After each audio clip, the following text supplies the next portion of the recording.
तो हमारा next chapter है वेव ऑप्टिक्स। और इससे पहले जो हमने रे ऑप्टिक्स पढ़ा था उनमें हमने सीखा था कि लाइट जो है वो एक पॉइंट से दूसरे पॉइंट तक जाती है, एक स्ट्रेट लाइन पाथ फॉलो करती है, लेकिन इस चैप्टर में वो चेंज होने वाला है। ठीक है, तो यहाँ इस चैप्टर में हम बात करने वाले हैं वेव नेचर ऑफ लाइट की, और फिज़िक्स का जो डिपार्टमेंट है, फिज़िक्स का जो ब्रांच है जो वेव नेचर ऑफ लाइट से डील करता है उसे वेव ऑप्टिक्स कहा जाता है।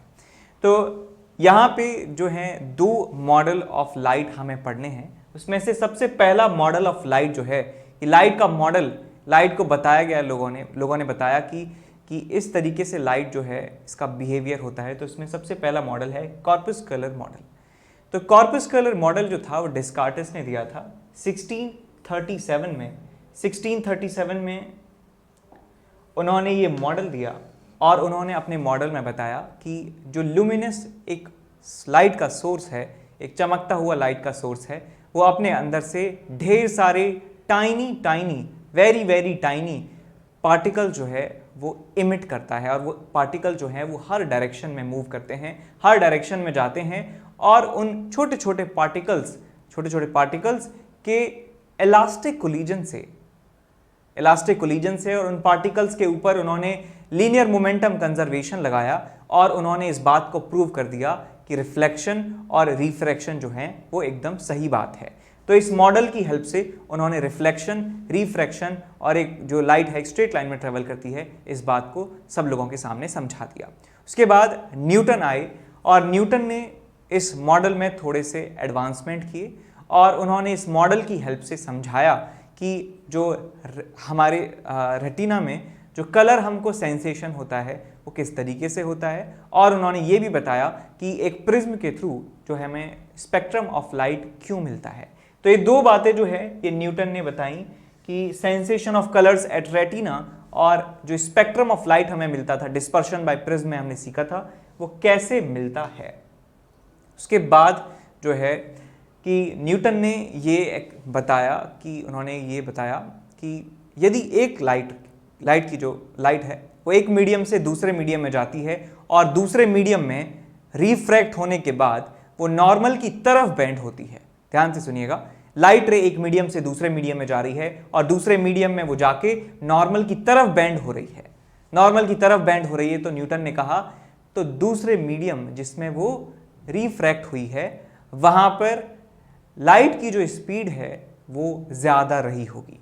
लेकिन ये जो स्टेटमेंट था वो बाद में गलत प्रूव हुआ कि जब फर्मेट का फेमस लीस्ट टाइम प्रिंसिपल सामने आया तो लोगों ने कह दिया कि भाई ये बात तो गलत थी न्यूटन की, कि दूसरे मीडियम में यदि नॉर्मल की तरफ बेंड हो रही है तो स्पीड ऑफ लाइट उस मीडियम में ज़्यादा कैसे होगी।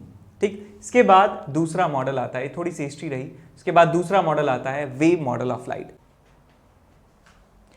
हेलो बच्चों, जो 11th से 12th मूविंग स्टूडेंट्स हैं और जो इस साल IIT JEE एडवांस क्रैक करना चाहते हैं बच्चों, उनके लिए बहुत ही बेहतरीन बैच स्टार्ट होने वाला है अनअकैडमी पे, इवॉल्व बैच, जो कि 7 अप्रैल से स्टार्ट हो रहा है। यानी कि JEE 2022 में जिनको अपना एग्ज़ाम देना है उनके लिए बैच है। ठीक है बच्चों, और इस बैच में पढ़ाने वाली जो टीम है वो कोटा की टॉप फैकल्टीज़ की टीम है। ठीक है ना, सभी टीचर्स कोटा की टॉप फैकल्टी हैं, और इस साल यानी कि इस करंट ईयर में इस टीम ने बेस्ट रिजल्ट दिए हैं, और ये अनअकैडमी की नंबर 1 टीम है बच्चों। तो मैं आपको यही कहूँगा कि ये बैच आपके लिए बहुत ही बेनिफिशियल है, और जब भी आप इसको सब्सक्राइब करोगे तो NKC सर लाइव करके कोड डालना मत भूलिएगा, उससे आपको 10% का डिस्काउंट मिलेगा। ठीक है बच्चों, जल्दी से जल्दी इस बैच को ज्वाइन कर लीजिए, ये आपके लिए बहुत ही बेनिफिशियल प्रूव होगा। और 1678 में ये क्रिश्चियन हाइगन ने दिया था। इससे पहले जो डिस्कार्टिस ने मॉडल दिया था वो 1637 था ईयर। 1637 से लेकर 1678 तक लोग कॉर्पस्कुलर थ्योरी जो थी उसको मानते रहे। ठीक, तो क्योंकि कॉर्पस्कुलर थ्योरी ने रिफ्रैक्शन, रिफ्लेक्शन और स्ट्रेट लाइन में जो प्रोपोगेशन है लाइट का वो समझा दिया था, और लोगों को और क्या चाहिए था कि बस ये 3 चीज़ें जो हैं जो मेजर दिख रही हैं आपके सामने वो एक्सप्लेन कर दी, तो इसका मतलब वो मॉडल सही रहा होगा। लेकिन जो क्रिश्चियन हाइगन थे उन्होंने कहा कि लाइट जो है वो ऐसे स्ट्रीम ऑफ पार्टिकल्स की तरह नहीं जाती है, वो एक वेव की तरह ट्रैवल करती है। लाइट जो है वो एक वेव की तरह ट्रेवल करती है, और उन्होंने इस मॉडल की हेल्प से अपने वेव मॉडल की हेल्प से उन्होंने रिफ्लेक्शन, रिफ्रैक्शन और टोटल इंटरनल रिफ्लेक्शन जो था वो प्रूव करके दिखाया कि यार ऐसे यदि हम लाइट को वेव मान लेते हैं तो भी रिफ्लेक्शन, रिफ्रैक्शन और आपका टोटल इंटरनल रिफ्लेक्शन जो है वो प्रूव किया जा सकता है। लेकिन उस टाइम जो न्यूटन बहुत ज़्यादा फेमस थे, और पूरी जो हमारी साइंटिफिक कम्युनिटी थी वो इस बात को मतलब पचा नहीं पाई, कि डाइजेस्ट नहीं कर पाई कि यार ये वेव मॉडल कैसे है, ठीक है। क्योंकि उस टाइम माना जाता था कि वेव जो है उसके प्रोपोगेशन के लिए, वेव के प्रोपोगेशन के लिए मीडियम की आवश्यकता होती है। लेकिन यहाँ इन्होंने कहा था कि लाइट जो है वेव है, तो बिना मीडियम के लाइट जा रही थी, लेकिन उन्होंने इनसे पूछा कि बिना मीडियम के लाइट कैसे प्रोपोगेट हो रही है, ठीक है। तो ये इस वेव मॉडल में बताया। आगे हम हाइगन्स का जो प्रिंसिपल है, जो थ्योरी थी, उसके बारे में चर्चा करेंगे, और हाइगन की जो थ्योरी थी उसकी हेल्प से रिफ्लेक्शन और रिफ्रैक्शन के जो रूल्स हैं उनको प्रूव करने की कोशिश करेंगे, ठीक है। तो अब हम पढ़ते हैं कि लाइट की प्रॉपर्टीज क्या क्या हैं। लाइट जो वेव है, एज अ वेव, उसकी क्या क्या प्रॉपर्टीज होती हैं। तो यहां पे हेडिंग लिखेंगे properties of light wave. Properties of light wave. तो सबसे पहली तो इसमें प्रॉपर्टी ये है कि जो लाइट होती है उसकी स्पीड होती है वैक्यूम में 3 × 10⁸ मीटर पर सेकेंड, और वैक्यूम के अलावा किसी और भी मीडियम में यदि लाइट जाती है तो हमेशा उसकी स्पीड उससे कम होने वाली है। तो यहां पे हम लिखेंगे speed of light. Speed of light in vacuum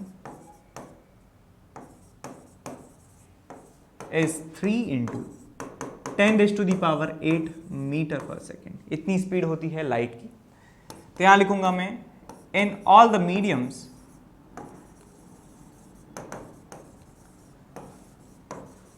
other than vacuum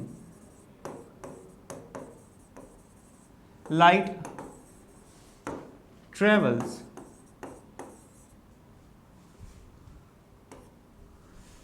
slower than 3 × 10⁸ metre per second. यानी कि जो स्पीड होती है किसी मीडियम में वो हमेशा c से कम होती है। c से कम होती है यदि मीडियम वैक्यूम के अलावा कुछ और है तो। तीसरा पॉइंट यहां पर लिखेंगे कि जो लाइट होती है उसके अंदर ऑसिलेटिंग इलेक्ट्रिक और मैग्नेटिक फील्ड वेक्टर जो है प्रेजेंट होते हैं। तो यहां पे लिखेंगे ऑसिलेटिंग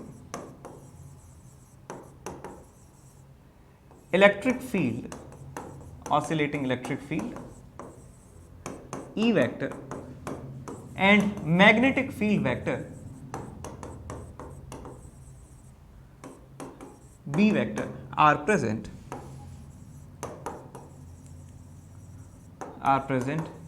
in light wave, अगला पॉइंट ये है कि लाइट को प्रोपोगेट होने के लिए किसी मीडियम की जरूरत नहीं पड़ती है। नेक्स्ट पॉइंट यहां पे लिखेंगे लाइट डज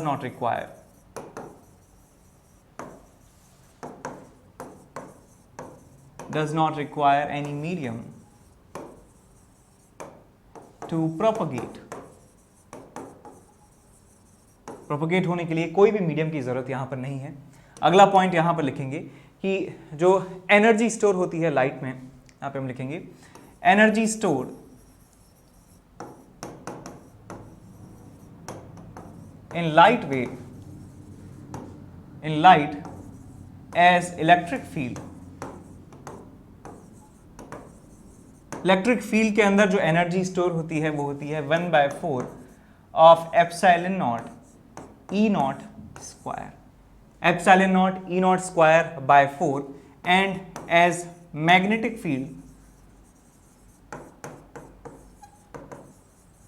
फील्ड जो है वो आपके पास एनर्जी होती है 1/4 B not square by mu naught. B not square by mu naught जो है ये इस फॉर्म में एनर्जी जो है वो स्टोर रहती है, ठीक। ये ऑफ कोर्स ये एनर्जी डेंसिटी की बात कर रहे हैं, एनर्जी डेंसिटी की बात कर रहे हैं यहाँ पे, दिस इज एनर्जी डेंसिटी, ठीक। अगला पॉइंट यहाँ पे क्या लिख सकते हैं कि लाइट की स्पीड के बारे में बता दिया, लाइट को मीडियम की रिक्वायर नहीं होती है रिक्वायरमेंट, ये भी बता दिया। लाइट के अंदर इलेक्ट्रिक फील्ड और मैग्नेटिक फील्ड होते हैं, दोनों प्रेजेंट होते हैं, ये भी बता दिया। एक बात और यहाँ पे लिख सकते हैं कि इलेक्ट्रिक फील्ड और मैग्नेटिक फील्ड वेक्टर जो होते हैं वो एक दूसरे के परपेंडिकुलर होते हैं। यहाँ पे एक बात और लिख सकते हैं, E vector and B vector present in light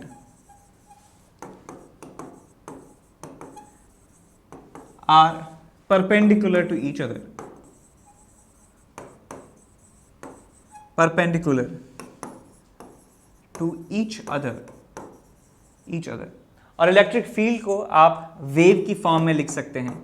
आपने वेव की इक्वेशन पढ़ी है क्लास 11th में, E vector is equal to E naught sine kx minus omega t, kx minus omega t आप इसको लिख सकते हैं। यदि इलेक्ट्रिक फील्ड इस तरीके से लिखा है आपने, तो आप यहाँ पे मैग्नेटिक फील्ड भी लिख सकते हैं। मैग्नेटिक फील्ड होगा आपके पास B is equals to B naught sine kx minus omega t, kx minus omega t. ध्यान रखें इस बात को कि फेज जो होता है वो सेम होता है इलेक्ट्रिक फील्ड और मैग्नेटिक फील्ड का। यदि हम एक लाइट वेव की बात कर रहे हैं तो इलेक्ट्रिक फील्ड और मैग्नेटिक फील्ड दोनों सेम फेज में होते हैं, एक दूसरे के परपेंडिकुलर होते हैं, एक दूसरे के परपेंडिकुलर होते हैं। ठीक है, आगे हम चलते हैं, पढ़ते हैं वेव फ्रंट्स के बारे में। वेव फ्रंट्स के बारे में है, वेव फ्रंट्स क्या होता है मैं समझाऊंगा, उसके बाद वेव फ्रंट्स का इस्तेमाल हम हाइगन की थ्योरी को समझने में करेंगे। तो नेक्स्ट हेडिंग लिखेंगे आप वेव फ्रंट्स। वेव फ्रंट्स के बारे में पढ़ते हैं। तो वेव फ्रंट्स क्या है कि it's a locus, it is a continuous locus, continuous locus of all the points in a medium which oscillates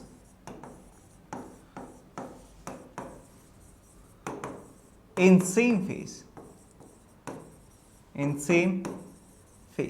ये इसका डेफिनेशन है कि ये ऐसे पॉइंट्स का कलेक्शन है। यदि हम ऐसे सारे पॉइंट्स ढूंढ लें स्पेस में, ऐसे सारे पॉइंट्स ढूंढ लें स्पेस में और उन सारे पॉइंट्स को मिला दें, और उन पॉइंट्स की क्या खास बात होनी चाहिए कि वो सारे के सारे पॉइंट्स सेम फेज में होने चाहिए, यानी एक ही समय पर वो एक ही डिस्प्लेसमेंट शो करने चाहिए। ठीक, तो फेज आपने पढ़ रखा है SHM में, वेव्स में आपने खूब पढ़ा है फेज के बारे में। तो फेज समझ गए सब लोग। ठीक, यदि आपको फेज नहीं आता है तो आप कमेंट में ज़रूर लिख के बताइए, तो हम इस पर एक वीडियो बनाएंगे। यदि आपको फेज समझ नहीं आता है तो फेज क्या होता है। ठीक, तो अभी के लिए मैं मान रहा हूं कि आपको फेज आता है। तो ऐसे सारे पॉइंट्स का कलेक्शन, ऐसे सारे पॉइंट्स का लोकस जो सेम फेज में ऑसिलेट कर रहे हैं, उस पूरे लोकस को कहा जाता है वेव फ्रंट। तो मान लीजिए आपके पास कोई पॉइंट सोर्स है, आपके पास एक पॉइंट सोर्स है, पॉइंट सोर्स, और पॉइंट सोर्स की खास बात यह है कि ये हर डायरेक्शन में वेव इमिट करता है, हर डायरेक्शन में वेव इमिट करता है। ये इस डायरेक्शन में वेव इमिट कर रहा है, इस डायरेक्शन में भी, इस डायरेक्शन में भी, इस डायरेक्शन में भी, आपकी तरफ और अंदर की तरफ, हर डायरेक्शन में ये वेव्स जो है ये इमिट कर रहा है। मैंने वेव का जो मूवमेंट है वो मैंने एक एरो की सहायता से दिखाया है। मैं साइन का ग्राफ भी बना सकता था, मैं इसको ऐसे भी दिखा सकता हूँ कि जो लाइट की जो वेव है वो इस तरीके से, हम साइनोसॉइडल ही मानते हैं, राइट, हम जनरली साइनोसॉइडल वेव्स ही मानते हैं। तो हर डायरेक्शन के अलोंग ऐसे साइनोसॉइडल वेव जो है वो जा रही होगी, लाइक दिस, इस तरीके से जो साइन वेव जो है वो हर डायरेक्शन में जा रही होगी। तो यहां देखिए, इससे सेम पाथ डिफरेंस पे कहूं या सेम फेज डिफरेंस पे कहूं, ये यहां से मैं कहूं λ/4 डिस्टेंस पे, यहां से λ/4 डिस्टेंस पे, यहां से λ/4 डिस्टेंस पे, यहां से λ/4 डिस्टेंस पे, यहां से λ/4 डिस्टेंस पे, यहां से λ/4, यहां से λ/4, यहां से λ/4। तो इस λ/2 डिस्टेंस पर जितने भी पॉइंट्स होने वाले हैं वो सारे के सारे पॉइंट्स सेम फेज में होने वाले हैं। तो उन सारे पॉइंट्स को यदि मैं मिला देता हूं, उन सारे पॉइंट्स को यदि मैं मिला देता हूं, तो इन सारे पॉइंट्स का जो लोकस कहलाएगा वो क्या कहलाएगा, आपका वेव फ्रंट कहलाएगा। ऐसे ही ना सिर्फ λ/2, λ/4 डिस्टेंस पर जितने भी पॉइंट्स होने वाले हैं उनका कलेक्शन क्या कहलाएगा, आपका वेव फ्रंट कहलाएगा। ऐसे ही ना सिर्फ λ/4, ना सिर्फ λ/2, इवन लैम्डा डिस्टेंस पर जितने भी पॉइंट्स सिचुएटेड हैं उन सारे पॉइंट्स को यदि मैं मिला देता हूँ तो उनका जो जो आपके पास शेप बनेगा उसको क्या कहा जाएगा, उसको वेव फ्रंट कहा जाएगा। तो यहाँ पे मैं और भी वेव फ्रंट्स बना सकता हूँ। तो वेव फ्रंट्स आप देख सकते हैं एक स्फेरिकल फॉर्म में है, क्योंकि ये पॉइंट सोर्स जो है ये 3 डायमेंशन में क्या कर रहा है, वेव्स को इमिट कर रहा है। तो उन सारे पॉइंट्स को जो इस सेंटर से इक्वी डिस्टेंट हैं उन सबको यदि मैं मिलाऊंगा तो मुझे एक स्फीयर मिलने वाला है। तो यहाँ पे मैं लिख सकता हूँ कि ये जो कॉन्सेंट्रिक स्फीयर्स हैं बेटा, कॉन्सेंट्रिक स्फीयर्स वेव फ्रंट है। ये वेव फ्रंट, ये वेव फ्रंट जो है वो कॉन्सेंट्रिक स्फीयर की फॉर्म में आपको मिल रहे हैं यहां पे, यदि पॉइंट सोर्स का इस्तेमाल यहां पे किया जा रहा है। तो यहां पे आप लिख सकते हैं कि wave front due two point source, ये फिगर जो है किसका है, ये wave front due two point source का है। पॉइंट सोर्स की वजह से जो वेव फ्रंट आपको मिल रहे हैं वो यहां पे दिखाए गए हैं। अब आगे मैं देखिए क्या करने वाला हूं, जब भी मैं आगे मैं पॉइंट सोर्स बनाऊंगा तो मैं वेव, ये पूरा डायग्राम बनाने की जरूरत नहीं है मुझे, आगे मैं नहीं बनाऊंगा भी नहीं, कि मैं पॉइंट सोर्स बनाऊंगा और उनके वेव फ्रंट्स बनाऊंगा। आपको ये याद रखना होगा कि एक पॉइंट सोर्स का वेव फ्रंट जो है वो कॉन्सेंट्रिक स्फीयर्स होते हैं। तो यदि मैं ऐसे स्फीयर बना देता हूं तो आप समझ जाएंगे हाँ इसका मतलब ये है कि इस पॉइंट सोर्स से बाहर की तरफ जो है वेव निकल रही हैं, हर डायरेक्शन में यूनिफॉर्मली जो है वेव यहां से निकल रही हैं, ठीक। और उन सारे वेव्स पर जितने भी आपके ऐसे पॉइंट्स हैं जो सेम फेज में ऑसिलेट कर रहे हैं, सेम फेज में नाच रहे हैं, उन सारे पॉइंट्स का लोकस जो है वो वेव फ्रंट उसको कहते हैं, ठीक। ये बात आप समझ गए। अच्छा, अब एक और प्रॉपर्टी आप यहां से देख सकते हैं कि यार ये जो पॉइंट है और ये एक स्फीयर है तो इनके बीच में क्या होगा, 90 डिग्री का एंगल होगा। यानी इस पॉइंट पर यदि आप टेंजेंट बनाएंगे तो क्या होने वाली है, वो डायरेक्शन ऑफ मोशन के परपेंडिकुलर होने वाली है, ठीक। तो डायरेक्शन ऑफ मोशन के परपेंडिकुलर होगा वेव फ्रंट परपेंडिकुलर होगा। मान लीजिए इस पॉइंट पे मुझे देखना है कि डायरेक्शन ऑफ मोशन किधर है, तो आप क्या करेंगे, आप एक टेंजेंट बना दीजिए, परपेंडिकुलर लाइन बना दीजिए, बेसिकली टेंजेंट के परपेंडिकुलर लाइन, तो आपको ये मिल जाएगा डायरेक्शन ऑफ मोशन। और डायरेक्शन ऑफ मोशन दिया है तो आप वेव फ्रंट भी लगभग अंदाजा लगा सकते हैं कि उसके परपेंडिकुलर ही होगा। आगे हम चलते हैं एक लाइन सोर्स की तरफ, ठीक। यहां पे हम लिखते हैं wave front due to line source, due to line source की वजह से वेव फ्रंट किस तरीके से बनता है। तो देखिए भैया, ये आपके पास लाइन सोर्स है लाइक दिस, और ये लाइन सोर्स, आपने साउंड बार देखा होगा, राइट। साउंड बार जानते हैं कि एक आपके पास एक रॉड होती है, उसमें स्पीकर होता है स्पीकर की फॉर्म में, और उसमें से गाना बजता है हर जगह से। तो ऐसे ही ये हमने मान लिया कि एक सोर्स है, इसकी हर एक पॉइंट से जो वेव है निकल रही है, यहाँ से वेव निकल रही है लाइक दिस, और नीचे की तरफ जा रही है वेव इस तरीके से, ऐसे जा रही है वेव, ऐसे जा रही है, ऐसे ऐसे ऐसे ऐसे ऐसे और ऐसे, इस तरीके से जो वेव है वो निकल रही हैं चारों तरफ। इस तरफ आपकी तरफ भी जा रही है, और ये अवे फ्रॉम यू जा रही है, इस डायरेक्शन में, इस डायरेक्शन में, इस डायरेक्शन में, इस डायरेक्शन में। समझ गए सब लोग किस तरीके से जो वेव्स हैं यहाँ से निकल रही हैं। वेव्स मैं ऐसे साइनसोइडल वेव्स भी बना के दिखा सकता हूँ। तो इस सोर्स से ऐसे पॉइंट हमें तलाशने हैं जो सेम फेज में होंगे। तो फेज का डिफरेंस होता है डायरेक्टली पाथ से, पाथ डिफरेंस और फेज डिफरेंस में आप रिलेशन जानते ही हैं, 2π/λ delta x is equal to delta phi. तो यहाँ से समान दूरी पर लाई करने वाले जितने भी पॉइंट्स हैं, इस पॉइंट से समान दूरी पर लाई करने वाले जो पॉइंट्स हैं, ये बिकॉज हर एक पॉइंट सेम वेव ही तो इमिट कर रहा है, ये भी सेम वेव इमिट कर रहा है, ये भी सारे के सारे जो पॉइंट्स हैं इस लाइन सोर्स में वो एक जैसी वेव इमिट कर रहे हैं। तो मैं कह सकता हूं ये सारे जो मैंने येलो डॉट्स बनाए हैं, ये सारे के सारे जो पॉइंट्स हैं ये सेम फेज में होने वाले हैं। इनको हम मिला देंगे तो हमें क्या मिलने वाला है, एक सिलेंडर मिलने वाला है। हमको एक सिलेंडर जो है वो प्राप्त होगा, और ये सिलेंड्रिकल फॉर्म में हमारा जो है होता है आपका वेव फॉर्म। ठीक, पूरा सिलेंडर जो है ये हमारा वेव फॉर्म है साहब। ठीक है, तो यहाँ पे हम लिख देंगे wave form as a cylinder, wave form as cylinder, या सिलेंडर्स भी लिख सकते हैं कोएक्शियल। ठीक, और भी सिलेंडर बना सकते हैं, सिर्फ एक ही सिलेंडर नहीं, और भी ढेर सारे सिलेंडर्स आप बनाएंगे तो वो सारे के सारे वेव फ्रंट कहलाएंगे। और भी ढेर सारे सिलेंडर आप बना सकते हैं।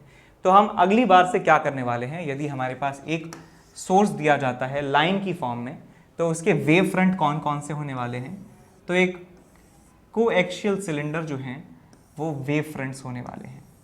ऐसे आप ढेर सारे बना दीजिएगा, लाइक दिस। इस तरीके से ये जो सिलेंडर्स हैं ये वेव फॉर्म होंगे। ठीक बात, समझ गए। आगे हम चलते हैं, यदि आपके पास पैरेलल कोई लाइट का बीम जा रहा है, तो यहां पे हम थर्ड में लिखते हैं wave front due to plane wave. Due to नहीं लिखना चाहिए, यहाँ पे ऑफ लिखना चाहिए, wave front of plane wave. यहाँ पे भी ऑफ लाइन सोर्स, और यहाँ पे भी wave front of plane point source. तो यहाँ पे मान लीजिए आपके पास पैरेलल जो है लाइट का बीम है, पैरेलल लाइट का बीम है, तो इसके लिए जो वेव फ्रंट होता है वो इस तरीके से होता है। ये जो प्लेन्स हैं, ये जो प्लेन्स हैं, ये सारे के सारे प्लेन्स जो हैं ये काम करते हैं आपका वेव फ्रंट का। ये साहब ये पूरा प्लेन वेव फ्रंट है, ये पूरा प्लेन जो है ये वेव फ्रंट है, और ये पूरा प्लेन जो है ये वेव फ्रंट है साहब। ठीक, तो ये सारे जो प्लेन हैं, तो यहाँ पे लिख सकते हैं wave plane as a wave front, planes as wave front. तो यदि आपके पास सिर्फ वेव फ्रंट्स बने हैं एज अ प्लेन, ढेर सारे प्लेन बने हैं, तो हम समझ जाएंगे कि हम पैरेलल बीम की बात कर रहे हैं, पैरेलल बीम वो रहा होगा। ठीक, अब कुछ और एग्जांपल्स हैं हमारे पास। यदि मान लीजिए आपके पास कोई कन्वर्जिंग बीम है, यहां पे हम लिखेंगे wave front of converging beam.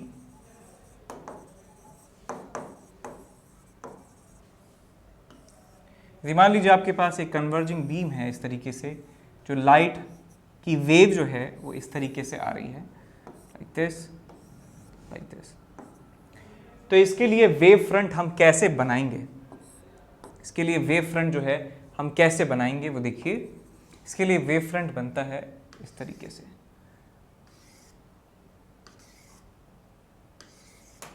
इस तरीके से वेव फ्रंट्स बनते हैं। वेव फ्रंट इस तरीके से बनता है। ठीक है, हर एक पॉइंट जो है यहाँ पे परपेंडिकुलर हैं, ये सब परपेंडिकुलर हैं आपस में, परपेंडिकुलर परपेंडिकुलर परपेंडिकुलर, सब जो हैं सेम फेज में हैं, सब जो हैं सेम फेज में हैं।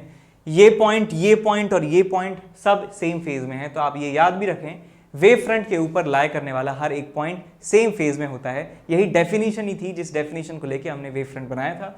तो समझ गए, ये वेव फ्रंट है साहब आपका एक कन्वर्जिंग बीम का, जो किसी एक पॉइंट पर आके मिल रहा है। उसके बाद डाइवर्जिंग बीम का हम बनाते हैं वेव फ्रंट। नेक्स्ट हम लिखेंगे wave front of diverging beam.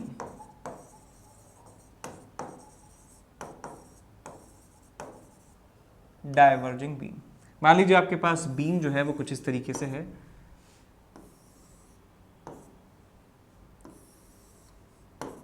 तो उनके लिए जो वेव फ्रंट होता है वो कुछ इस तरीके से होता है। ये वेव फ्रंट है साहब हमारे इस डाइवर्जिंग बीम का, ये है साहब आपका वेव फ्रंट। तो आप हमेशा पहचान जाना कि वेव फ्रंट जो है, वेव फ्रंट को देखकर कि किस तरीके की लाइट का जो है पैटर्न हमें यहाँ पे दिया जा रहा है। ठीक, ऐसे समझ गए, ये डाइवर्जिंग बीम का है, ये कन्वर्जिंग बीम का है, और ये है साहब हमारी प्लेन वेव का, ये है हमारे लाइन सोर्स का, और ये है हमारे पॉइंट सोर्स का। पॉइंट सोर्स का स्फेरिकल फॉर्म में होगा, लाइन सोर्स का सिलिंड्रिकल फॉर्म में होगा, और प्लेन वेव का, पैरेलल बीम का जो है ये प्लेन की फॉर्म में होने वाला है, और इसमें कन्वर्जिंग में जो है इस तरीके के आपको मिलने वाले हैं शेप, और डाइवर्जिंग बीम के केस में आपको इस तरीके का शेप वेव फ्रंट्स का मिलने वाला है। ये बात याद रखें, अगेन आपको याद दिला देता हूँ कि सारे पॉइंट्स जो हैं इस वेव फ्रंट पर लाई करने वाले वो सेम फेज में हैं। ठीक है, आगे चलते हैं।